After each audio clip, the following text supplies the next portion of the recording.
sides of the ball, offensive line and defensive line dominated, and that was the difference in this football game. I think we was able to impose our will in the run game. I don't think we threw the ball but 2 times tonight, maybe 3, but we was able to continue to run the football, and then our defensive line was getting penetration the whole night. They found some things there in the third quarter, second half. They ran the ball a little more effectively, but at the end of the day, our guys were able to cover, and we got some pressure on them and made it hard for Tomlin, who I think is the best quarterback in our district. How big was that interception at the start of the second half? Kind of turned things around. That was huge. That was huge because they were moving the ball. They found some things in the run game, and they did some things positively to move the chains effectively, almost like butter. But then our guys stayed resilient, and our coach, our defense coordinator, Bobby C's, always preaches to them, bend but don't break. Sometimes they're gonna find the right recipe, but we got to make sure they overcook that thing, and we're gonna find a way to stop him some way or another, and he's gonna figure it out, and we figured it out. After both of those turnovers, you guys scored on the very next play. You think that was kind of deflating to them? Oh, definitely. I think, you kind of lose hope. It's a 10-3 game, and then also it's 17-3. Then the next turnover makes it 24-3. That makes it hard for anybody to come back, even from coaches. I've been in that situation. You easily get deflated, and you're kind of scratching your head a little bit, wondering, what do I need to do? And we was able, it's rare because we hadn't had that all year long, and we played one of our best games so far since I've been the head coach, and I'm so proud of it. And like I told them, we had our best week of practice to date, and it showed in what we did tonight.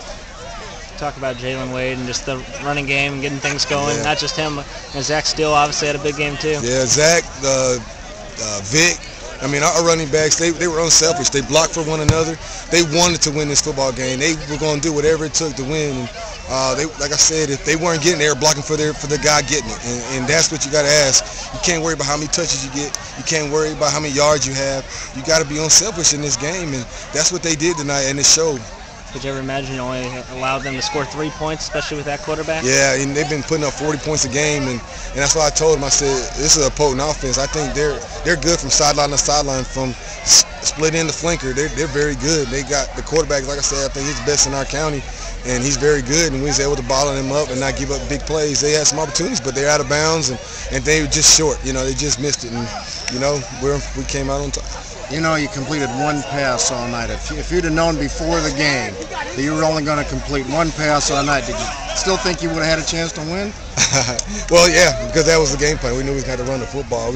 Our game plan was to keep the chains moving, run the football, and try to keep that offense on the sidelines. And any good offensive team, whether you're talking about Peyton Manning, Drew Brees, Aaron Rodgers, whoever, they're not very good on the sideline, and that was the key tonight. We wanted to keep them on the sideline and keep the chains moving. So we knew going in we were trying to run the football, and we tried to spread them out and run, and that didn't work so much in the beginning. And then we said, forget it. We're going to go our brand of football and run at them, see if they can stop them. Coach, I got to go. Thank you so much. Great game. Thank you, brother. Thank you.